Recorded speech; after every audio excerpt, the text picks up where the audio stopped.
Now, British soaps have never shied away from a bit of controversy, and this weekend Coronation Street continues that tradition. On Sunday night, best friends Sophie Webster and Sean Powers argue over a boy, but as emotions run high, so does Sophie's feelings for Sean. So, I've been in bits since we fell out. What? Sophie? Sorry, but I had to get it gone. Right, you are more important to me than any lad, do you hear me?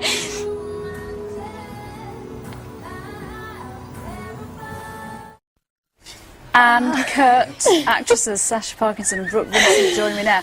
Really emotional stuff, and you two are just giggling. It's cringing watching. It's weird because it seems so different when we filmed it, and then like you watch it and you're like, because I can remember everything that I was thinking while we was doing it. It's really weird. We'll talk to you a bit more about it in a minute, but first we've got this front page news I'm sure you've heard.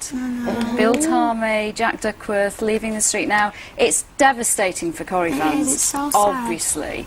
But what about you guys on the team? Because he must be such a, you know, he is Coronation Street. He's lovely, you know, he's always been so welcoming to people, and, you know, he's a bright spark, and he's just lovely, really nice to be around, and he's always got sweets in his pockets and stuff, and it's just lovely. He's like the granddad of the show along with like a few other people, but you know, if it's his own decision, then it's his own decision, and we can just respect that. And I think it's just sad that you won't see him around all the time, so I think. Yeah. Whereas like I've not been on the show for long, but already like you create bonds with everyone, so it's kind of, it is sad for me as well, even like just knowing that person's not going to be there. I think everyone's sad, aren't they? What devastating news. Now, on to this weekend and this massive storyline. I don't know if you girls are quite prepared for what's coming your way.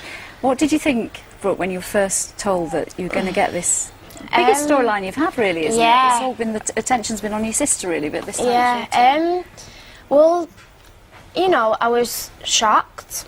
I was nervous. I think I was more shocked because they hyped up my other storyline about the whole getting this chastity vow thing, and so I was a bit nervous about how that was going to turn out, and then they just kind of just went, and this is what we're thinking of doing, and I was like, oh, okay. And, you know, the biggest thing for me was that they actually trust me with it, you know, because we're only young, aren't we? And it's like the 50th anniversary, and then they've just kind of said, look, here's a storyline, go with it, and it's like on the actual anniversary as well, and they want us, you know. That's so it's just, you think they concentrate on like the scene, and it's just, especially because like I said, I've not been on the show for long, so for me to, like, even before I started, they was like, right, well, this is our aim, so we don't know if it's for definite, but so we've always kind of had the idea that it's going to happen, but I don't know, the fact that trust us, and the fact that it's out now, because we like waited for so long, and it was like, oh, it's coming up, oh, it's coming up. Me used to laugh and joke about it, and then like now it's coming up, we're both like really nervous. No, because we knew, and then like it was like, oh yeah, this is going to happen, and then it never did for ages. So I've been there for like a year, and then we got the scripts, and I was like, Brooke, have you read those scripts? She was like, no, why? No, just read it. She was like, oh my god. And then, like in the schedule, we wasn't supposed to film it till like nearly a month. Yeah, and like it got after brought forward. And then one day they was like, oh, we're bringing those scenes forward. We was like, oh yeah, good joke. Yeah. It was like, no, we are. It's tomorrow. We was like, oh no, we're gonna. You two really are mates in real life. You don't stop talking. No, you don't need me this morning. We get dead giddy together.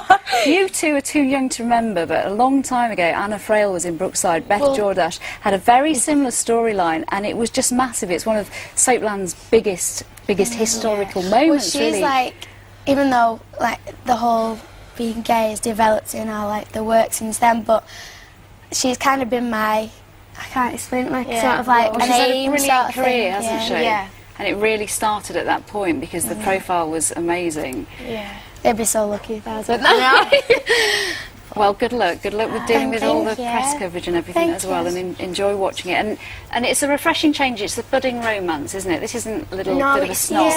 It's like more of like a love story, and they're going to concentrate on our feelings instead of us kissing. And that's why it's nice, because like the audience have had time to see us develop as like a friendship. So it's not just a throwaway story, and it's not just and not just so much planning's gone into it, and it really. But listen, I could talk to you, all day, but I'm not allowed. So I'm really sorry. We just put on. Brooke and Sacha, thanks so much for joining us, and enjoy it. You seem to be enjoying it.